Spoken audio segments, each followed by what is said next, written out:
kabajamtoota hordoftoota keenyaa egaa akkuma beekamu torbaan sagantaa heeraaf seeraatiin wal qabatee sagantaalee adda addaa isin biraan ga'uun keenya ni yaadatamaati.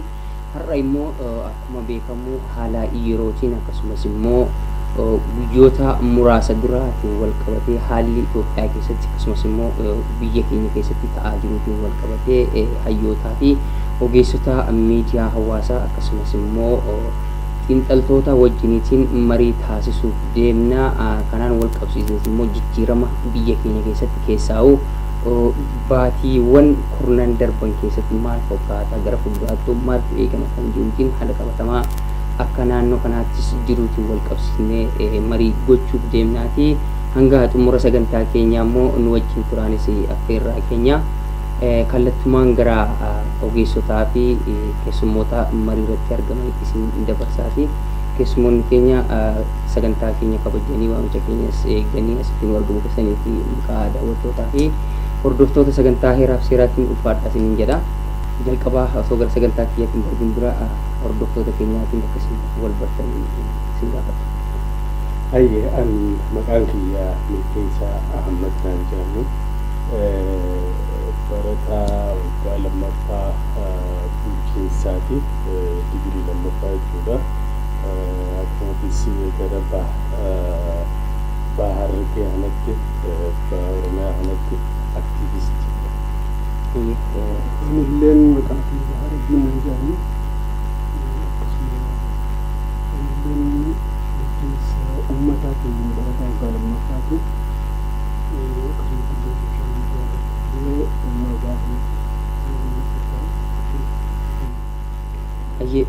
Mee amma keessaa'uu egaa biyyi kun ce'umsa irra jirti. Ce'umsa kana keessatti jijjiiramoonni argamanis qabatamaatti ni jiranii akkasumas immoo haalli baatiiwwan kurnan dura Itoophiyaan keessatti haala kamiin ilaaltu isinii akkasumas immoo sana booda jijjiiramoonni jiran gama haaromsa kanaan wal qabatee maal fakkaatan? Gaarii dhagaa addunyaa kanarratti egaa jijjiiramni hamma ilmi namaa jiraatutti jijjiiramni ni jira jechuudha.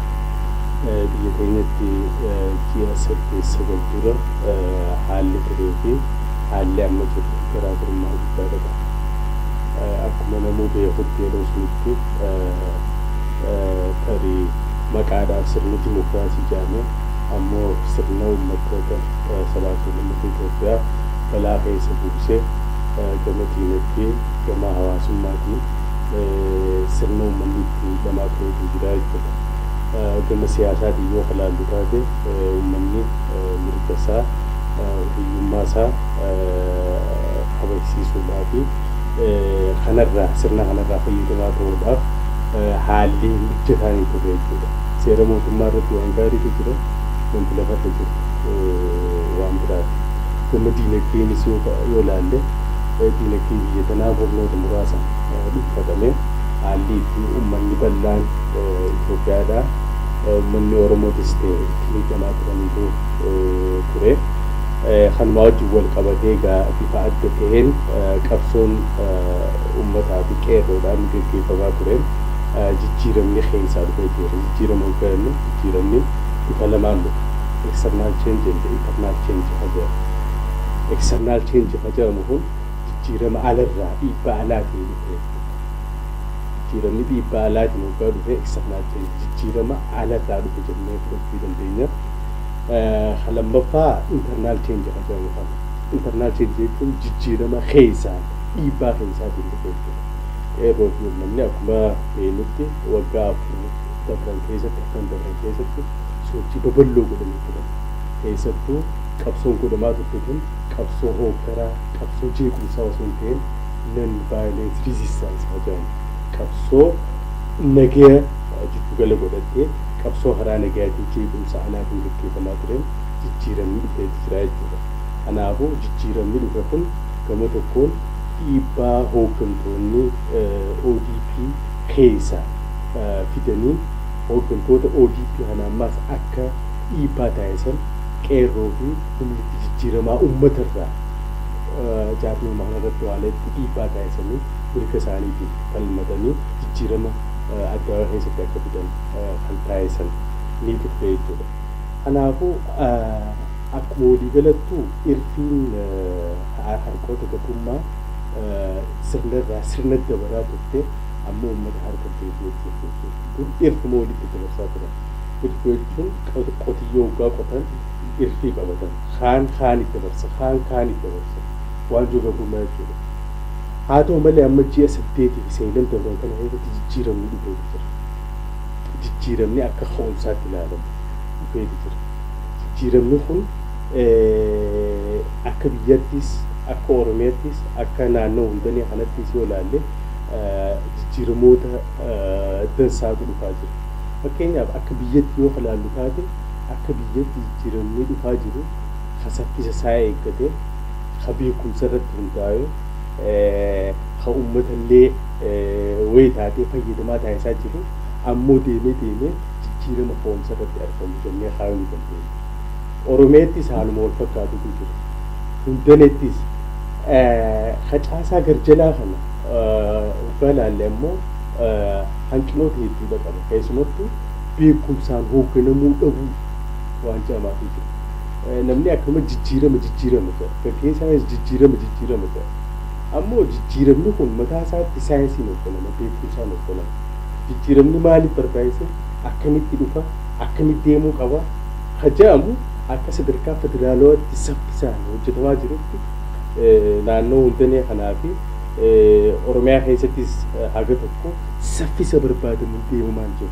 Kufuun guddoo kan hubannoon ammaas waa'ee jijjiirama kanarra jiraachuu dhabuun gaggeessan akkuma miiraan mirqaaneetuma jijjiirama fiduu qabna jee uummata walitti qabee asii fi achi caca'uun beekumsa irratti hundaa'ee uummata hirmaachisuu dhabuun akka danqaa guddootti ilaalamee jira. Kanaafuu jijjiiramni amma dhufe kun jijjiirama ka'umsaati malee jijjiirama galma uummata Oromoo sun guute jechuu hin dandeenye. Kanaafuu ammallee hedduu waaqaa jechuudha.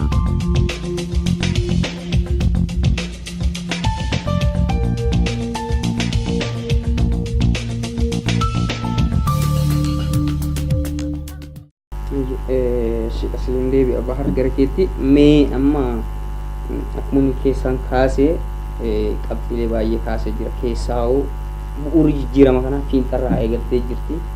Haalli qabatamaan gadii kana jiru yookaan immoo baatiiwwan kurnan kana keessatti mul'atan wanti ati ilaalte yoo jiraate akkasumas immoo naannolee ollaa jiraniitii fi naannoo Oromiyaa akkasumas immoo hundannee kanaan wal qabsiistee wanti ati argite jechuudha.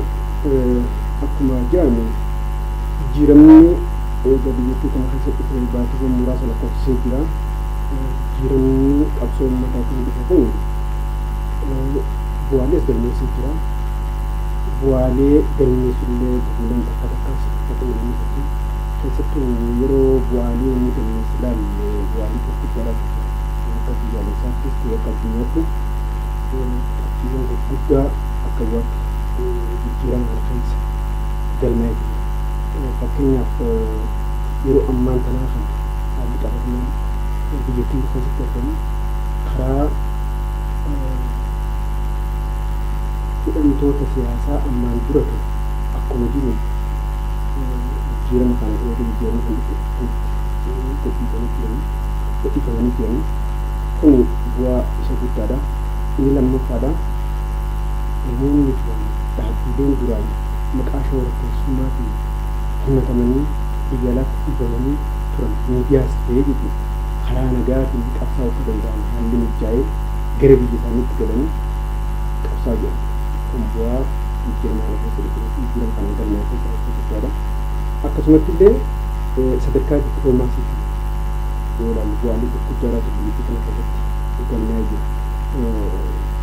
Biyyoota gamtaa Afrikaa kana qofa ilaaluu ni dandeenya. Bu'aalee dippiloomaasii cimaa irratti hojjetan keessattuu walitti bu'iinsa biyyoota Itoophiyaa fi Eertiraa gidduu ture waggaa 20 dura ture kan furmaata dhabee yeroo hedduudhaaf mata dhukkubbii biyyootatii fi biyya kanaa ta'ee ture jijjiirama kana keessatti akka furmaata argatuu fi karaa nagayaatiin biyyoonni tokko kan fudhatanii akka hariiroo gaarii qabaatan godhuutti jijjiiramni hariiroon biyyoota Suudaanii wajjin jiru, Keeniyaadhaa wajjin jiru, Somaaliyaadhaa wajjin jiru, Jibuutiidhaa wajjin jiru hariiroon bareedaadha. Kana bira dabree hidhamtoota siyaasaa biyyoota san keessa jiranillee hin gabaasanii jirutti gahamee jira.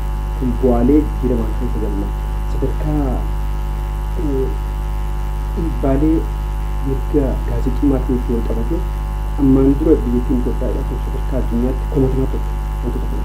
Bara kana yeroo kabajanitti biyyi kun biyya gaazexeessaan tokko hidhaan ittiin jirre jedhamee sadarkaa addunyaatti kan maqaan sii kaa'atu jijjiirama kana keessa kan nuti bu'aalee gurguddaa hedduu sadarkaa mootummaatti erga deemu kan biyyoonni alaatillee biyyoonni addunyaa gurguddaa illee kan itti himachaa jiran jijjiirama sadarkaa ammaan dura yoo ture aangoolee gurguddaa walqixxummaa mirga saalaa dhiigaa fi dubartii walqixxeessuu keessatti waan ta'een beekamne seenaa biyya kanaa keessatti aangoo pirezidaantummaa biyya kanaa dubartiidha akka malee aangoo pirezidaantummaa mana murtii dubartii akka malee kaabineen walqixa ta'ee jira sadarkaa federaalaa jira jijjiirama guddaa jijjiiramoonni argaman jijjiiramoonni gurguddaatu galmaa jira. Akkasumatti haguuga gabbuutu naannoolee irratti illee jijjiiramoonni akkasumatti wal fakkeenya hin dhabin malee waliin fakkaatin malee bu'aaleen galmeessa gurguddaadhaatu jira. Haa ta'u ammoo gufuulee jijjiirama kana danqaa jiranii jira. Gufuuleen jijjiirama kana danqaa jiran humnoonni duraan kophaa saammachuu baran kan duraan ikonoomii uummataatti dhuunfatanii turan kan aangoo dhuunfatanii turan kan mirgoota sabaaf sablammoota hacuucaa turan kan aangoo irraa qabsoo uummataatiin ari'ame haaree deebi'ee aangoo dhabisan akka beektii asoosaa jiru karaa tokko jijjiirama kan danqaa amma haareetti biyya irraa banii lafaa kaa'anii jijjiirama qabsoo qeerrootiin dhufe kana fudhachuudhaaf saamuudhaaf karaa to'aa jirantu jira. Kana bira dabree keessuma dhaaba silaa biyya kana hoogganaa jiruutu dhaaba silaa jijjiirama kana bideetu keessoo isaa ture akkuma jechuudha. Keessattuu amma keessoodhaan akkuma ilaallu caaseffamni akka silaa jijjiirama olitti mul'achaa jiru sana gabbuusanii tarkaanfachiisuu dadhabu jechuudha. Hooggansa fakkeenyaaf amma naannolee irratti akkuma gabbuunee ilaallu hooggansa muka tokko maal jenna ni beektaa Oromoo muka xiqqeenyaan jallate sirreessuun qajeelchuun ni ulfaatu jira. Hagguu guddate maal goote sirreessuudhaaf yoo xiqqaate ni meelchite. Meelchuun tun heeraan ala hanga barbaadame sanii ala yoo itti guddifte cabuu mala mukni sana. Ammaan tan bakka sana akkuma jiru sanii walii qobbiteetiin itti fayyadamu faayidaa dhabaa hojjeta. Hanga inni umurii hanga fudhachuu danda'u sana itti fayyadamuu danda'u sana akka tajaajila kanaa. Amma bu'uuraatu jijjiiramoota kana warri tokko fadaan qaaduu dhaaba keessa taa'ee jiru wantoota akkasii jira. Neetwoorkiidhaatu mul'ataa jira. Kun jijjiiramoon akka kana keessaa gufuu jaamee haa taa'u malee gufuuleen ammaan kana ani si himu kun kanuma eegamu. Yeroo jijjiiramni dhufu kanuma eegamu. Jijjiiramni kun akka saayinsii sirna bulchiinsaatti jijjiiramni dhaaba duraan ture keessaa namoonni riiformistiin habbuu ol ba'u dhaabni gufuu guddaatu isa qunnamuu danda'a. Keessattuu namoonni ol ba'an kun dhaaba kana jijjiiruun mataan isaatu chaalenjii guddaa qaba.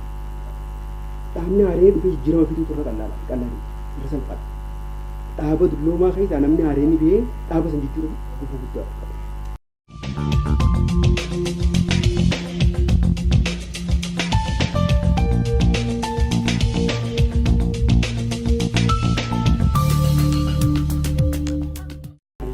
Asirratti keessaa wanti yoo jiraate keessaa'u haala qabatamaa biyyattii kana keessatti amma biyyi tuni dhaaba arfaniin bultii beekamaadha. Dhaaba arfan keessaa immoo ODP'n isa tokko.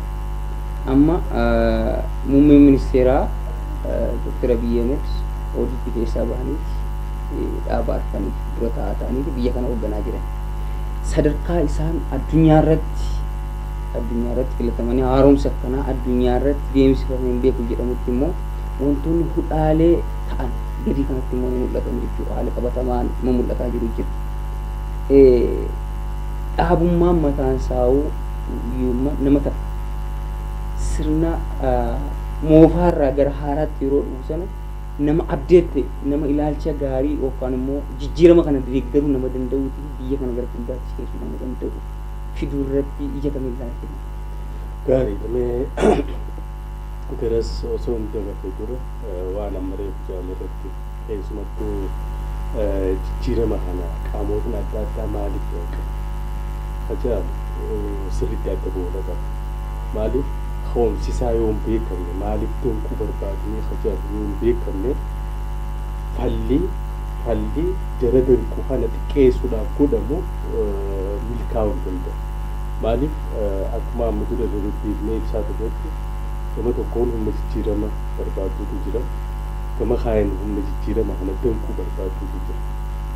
Kanaafuu namni maaneejarri tokko maaneejarri jijjiirama kana xaliitu tokko walakkaa irra taa'ee humna jijjiirama fiddu kana dabalaa wantoota jijjiirama fidan kana dabalaa wantoota jijjiirama danqan xiqqeessaa maaneej godhuu danda'u. Ammoo maali wanti jijjiirama kana danqaa jira fadhiin isaanii maali facaafnu yoo xiqqoo laallee fakkeenyaaf akka biyyatti bifa lamaanii ilaala. Duraati lack of awareness hubannoo dhabu qaamotiin tokko tokko hubannoo hin qaban waa'ee jijjiiramaa qabu. Qaamotiin gubbaarra jiran keessumattuu warra gubbaarra jiran waggaa jennu qaamoota muraasa namoota muraasa warra waa'ee jijjiiramaa sirriitti hubatu ka'umsa irraa eessa dhaquu qabnaa facamuuf warra sirriitti hubatee jira. Ammoo irra caalaan gaggeessaas dabalatee jechuudha. Gaggeessaa qaama olii keessaa jidduu fi jalaa jiruu fi qaama gadii kana godinaa fi aanaa jiru waa'ee jijjiiramaa kana haala kamiin jijjiiramaa na fiduu dandeenyaa facamu hubannoo qaban. Kanaafuu waggaa takka namni hubannoo dhabuu irraa jijjiirama danquun ilaala. Tokko kana. Kan lammaffaa ammas qaamota lamaatu uumame jijjiiramaa na keessatti. Takka qaamota fedhii faayidaan isaanii jiraatu qabte maaliif humna muraasa sirna diinagdee sirna siyaasaa hacuucee qabee tureetu isaan sun waggaa aangorraa kaafaman fedhii isaanii waan tuqamtuuf jecha jijjiirama kana danquman ta'ee jedhanii isaan ta'ee jedhanii purposely itti yaadanii bakka hubannootiin qaamotiin biraa ammas sirna gita bittaa dur deebisuudhaaf warra barbaadanii jira. Tokkummaa uummanni ittiin miidhamu alaabaa takka afaan tokko amantaa takka jedhanii uummata kana hacuucanii warra citizens politics siyaasaa lammummaa warra hordofuu jira. Isaan kun jijjiiramni kun akka danqamu barbaadan ta'ee jedhanii itti yaadanii jijjiirama kana danqamuurraa bu'aa argachuudhaaf tilmaamanii jira. Kanaafuu mootummaan kakkaa'uu change agent jedhamu humni jijjiiramaa kun waan kana sirrii ilaaluu qaba. Takka wantoota critical ta'an wantoota jijjiirama fuuldura tarkaanfachiisan more rapidly jechuudha saffisaan hojjechaa deemuun barbaachisaadha. Ammas humnoota jijjiirama kana danqan kana wanna isaanii sodaa isaanii xiqqeessaa deemuu danda'u qaba. Kana yoo maaneej godhaan deemnu jijjiiramni kun itti fufiinsa qabaachuu danda'u. Jijjiirama amma dura himama wanna keessatti fakkeenyaaf namni tokko dandeettii dhabuudhaaf jijjiirama kana gufachiisuu dhiyeedha. Tokko fedhii dhabuudhaaf gufachiisuu dhiyeedha. Tokko ammas fedhii qabaatee dandeettii qabaatee itti fufsiisuu kan dandeenyeetu jira. Kanaafuu wanna kana sirriitti maaneej godhamuu qaba yaada ijoon qaba.